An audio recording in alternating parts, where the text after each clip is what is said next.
1965. A 28-year-old social worker named Peter Buxtun sits in a break room at his job with the US Public Health Service.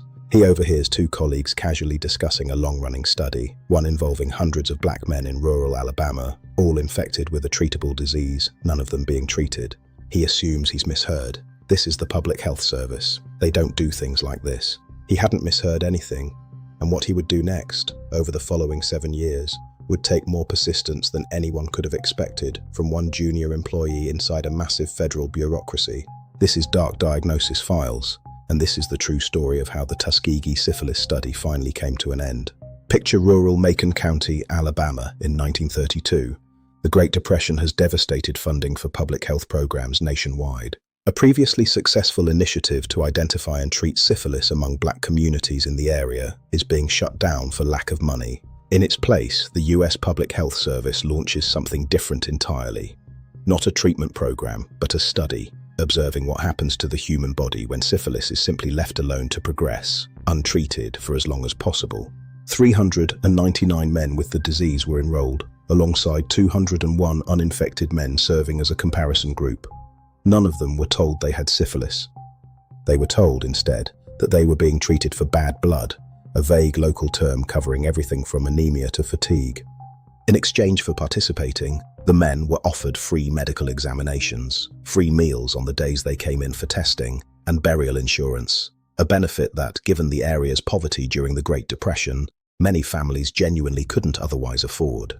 Researchers conducted blood tests, x-rays, and eventually spinal taps as part of ongoing data collection, all while continuing to frame these procedures to participants as components of their ongoing treatment, rather than the data gathering they actually were. A close, slow shot of an old manila folder, edges worn soft from handling, a typed label reading simply, "Study participants, Macon County." Inside, decades of clinical notes documenting a disease's progression in patients who had no idea what was actually happening to their own bodies.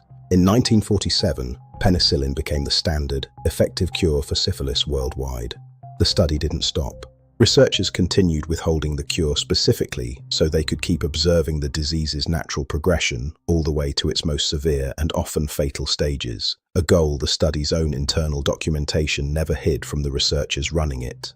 This decision meant that for the next 25 years, men who could have been cured with a simple, widely available course of antibiotics were instead deliberately left to experience the full, devastating progression of untreated late-stage syphilis, a progression that frequently included blindness, cognitive decline, cardiovascular damage, and ultimately, in many documented cases, death. Some participants unknowingly transmitted the disease to spouses. Some children were born with congenital syphilis as a direct result. By the time Buxtun stumbled onto the study's existence in his break room conversation, it had already been running, uninterrupted, for over 3 decades. Disturbed by what he'd learned, he filed a formal written protest with the agency's Division of Venereal Diseases in November 1966, laying out his ethical objections in detail. The response? Rejected. The study, his superiors told him, was too far along to interrupt now. Buxtun didn't let it go.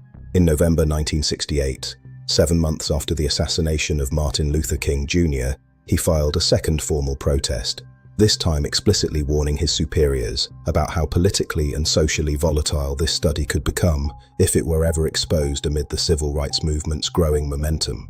Rejected again.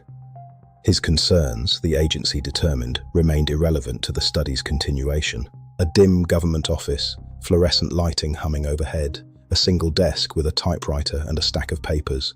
Outside the window, a city moving forward into a new decade, entirely unaware of what's been quietly continuing in rural Alabama the entire time. 2 formal rejections from his own agency left Buxtun with a difficult decision.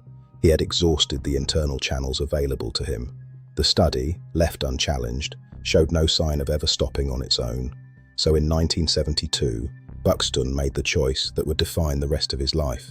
He leaked the study's internal documents directly to the press. The documents reached Jean Heller, a 29-year-old investigative reporter at the Associated Press, at the time, the only woman on her team. On July 25, 1972, her story broke nationally, opening with a line that landed like a thunderclap. that for 40 years, the US Public Health Service had conducted a study in which human subjects, deliberately denied proper treatment, had died from a disease and its complications that medicine had been fully capable of curing for decades. Heller's reporting was meticulous, drawing directly from Buxtun's leaked internal documents to lay out, in plain, unambiguous detail, exactly what the agency had known and exactly when. The story ran in newspapers across the entire country within days, generating the kind of widespread, immediate public outrage that years of internal protest through proper channels had completely failed to produce. The public reaction was immediate and overwhelming. Within months, the study was formally terminated. A federal advisory panel was convened to investigate exactly how something like this had been allowed to continue for so long, ultimately confirming that researchers had never obtained meaningful, informed consent from a single participant across the entire 4 decades of the study's existence. Congressional hearings followed. A class action lawsuit on behalf of survivors and their families resulted in a $10 million settlement, and the study's legacy directly shaped the National Research Act of 1974, establishing the institutional review boards that, to this day, oversee and approve virtually all human medical research conducted in the United States. The specific requirement for documented, informed consent before any human subject can participate in federally funded research, a standard so fundamental to modern medical research that it's almost impossible to imagine its absence, traces directly back to the failures exposed in this single case. Every consent form a patient signs before joining a clinical trial today exists, in part, because this study showed regulators exactly what happens in its absence. A wide, still shot of an old courthouse steps, archival in tone, a small crowd gathered, reporters with notepads and early television cameras documenting a moment that would ripple forward into medical ethics standards for generations afterward. In 1997, 25 years after Buxtun's leak finally ended the study, President Bill Clinton issued a formal apology on behalf of the United States government, calling what had happened deeply, profoundly, morally wrong. An apology delivered to the handful of study survivors still living at the time, and to the families who had carried the weight of what happened for a quarter century already. Peter Buxtun rarely sought credit for what he'd done.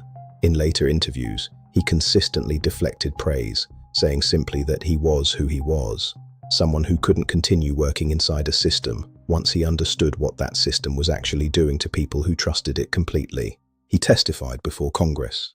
He attended the opening of a bioethics research center built, decades later, on the very campus where the study had once been conducted. He died in 2024, having spent the final stretch of his life as one of the most quietly significant whistleblowers in the entire history of American medicine.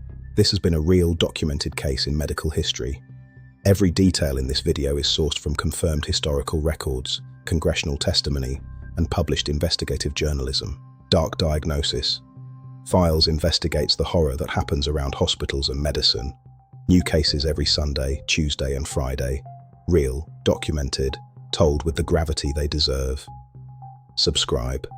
Your body is stranger than you think. It took one man 2 rejected reports and 7 years to finally be heard. It should never have taken that long.